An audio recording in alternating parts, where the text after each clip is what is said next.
ஓம் நம சிவாய. நம்ம சிவசகஸ்ரநாமத்தில் 483 வரைக்கும் பார்த்துருக்கோம்.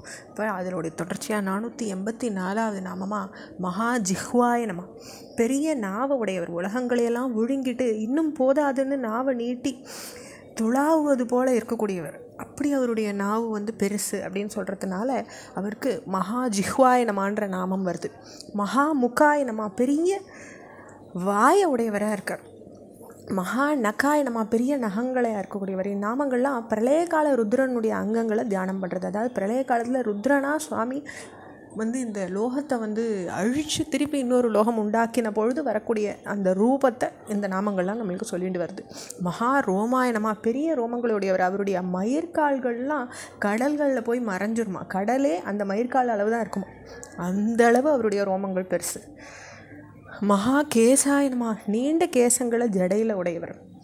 மகா ஜடாய நம, பெரிய ஜடையை வச்சுருக்கவர். நடராஜ வடிவத்தில் ஜடைகள் விரிஞ்சு ஆடுறதை நம்ம பார்க்குறோம் இல்லையா. அதனால் அந்த ஜடை அவருடைய ரூபத்தில் ரொம்ப பெரிய ஒரு ஸ்தானத்தை வச்சுருக்கு. அதனால் அவருக்கு அந்த நாமம் மகா ஜடாய நம. பிரசன்னாய நம, அடியாருக்கு இறங்கி அருள் புரியக்கூடியவர். அதாவது அப்படி க்ஷண நேரத்துக்குள்ளே சுவாமியோடைய அருள் அவளுக்கு சேர்ந்துடும். அப்படி பிரசன்னாய நம. பிரசாதாய நம, அன்பும் அருளுமே வடிவாக இருக்கவர். அன்பும் சிவம் என்பார் இரண்டென்பர் அருகிலார், அன்பே சிவமாவது ஆறும் அருகிலார்னு திருமந்திரம் சொல்கிறது. அதனால் அன்பும் அருளும் வடிவாக இருக்கக்கூடியவர். அதனால் அவர் பிரசாதாய நம. பிரத்யயாய நம, ஞானமாக இருக்கக்கூடியவர். பிரத்யயாய நம.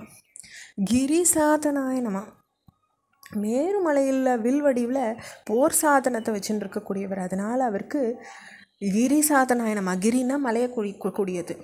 பர்வத ஏவ சாத்தனம் ரணே அப்படின்னு சொல்கிறது நாமம். கிரி தன்ப ஏத்தியர்த்த அப்படின்னு சொல்கிறது.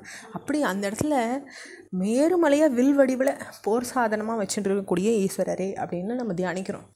ஸ்னேகனாய நம, அடியார்கள் இடத்துல நண்பர்கள் போல் இருக்கக்கூடியவர். பித்ருபத் பிரஜாசு ஸ்னேகவான் அப்படின்னு சொல்கிறார். அதனால் ஸ்னேகமாக இருக்கக்கூடியவர் தன்னுடைய பக்தா கிட்ட. அஸ்னேகனாய நம, பற்றற்றவர், எதுலேயுமே பற்று வச்சுக்க போகிறது கிடையாது. அஜித்தாய நம்ம, வெல்ல முடியாதவர். அவரை வெல்லக்கூடிய ஜித்தன் யாரும் கிடையாது. ஒருத்தர் வெல்லக்கூடியவா ஜித்தன். அவரை விட யாரும் இல்லாத போது அவர் அஜித்தாய நமான்ற நாமம் வருது அவருக்கு.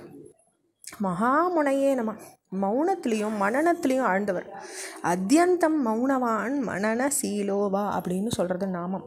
அப்படி மௌனத்தில் இருக்கக்கூடியவர், நிஷ்டையில் இருக்கக்கூடியவர் சுவாமி. அதனால் அவர் மகாமுனையே நம. விரக்ஷாகாராய நம, சம்சார விரக்ஷ வடிவில் இருக்கக்கூடியவர். விரக்ஷகேத்தவே நம, விரக்ஷத்தை கொடியாக வச்சுட்டு இருக்கக்கூடியவர். அனலாய நம, போதுன்ற மனசு இல்லாதவர். அனுபவிக்க தெவிட்டாதவர். அதனால் அவர் அனலாய நம. வாயு வாகனாய நம, வாயுவை இயக்கிறவராக இருக்கார். அதனால தான் அவர் எல்லா பஞ்சபூதங்களையும் இயக்கிறா இல்லையா. அதனால் அவர் வாயு வாகனாய நம. கண்டலினே நம, மேட்டு பிரதேசங்களில் இருக்கக்கூடியவர். கண்டலினே நம. மேரு தாம்னே நம, மேருவ இருப்பிடமாக உடையவர். தேவாதிபதியே நம, தேவர்களுக்கு அதிபதியே. தேவாளுக்கெல்லாம் அதிபதி அந்த ஈஸ்வரன் தானே. அதர்வ சீர்ஷாய நம, அதர்வ வேதத்தை தலையாக வச்சுருக்கார். சாமாசியாய நம, சாம வேதத்தை முகமாக வச்சுருக்கார். ருக்ஸஹஸ்ராமி தேக்ஷனாய நம, ஆயிரக்கணக்கான ருக்வேத மந்திரங்களை கண்களாக வச்சுருக்கார் சுவாமி.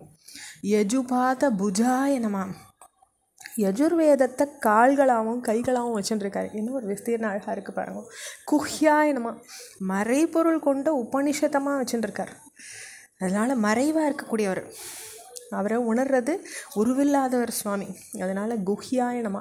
பிரகாசாய நம, பிரகாசிக்கிற கர்மகாண்டமாக இருக்கக்கூடியவர். எல்லாரும் பார்க்கும்படி பிரகாசிக்கக்கூடியவர்.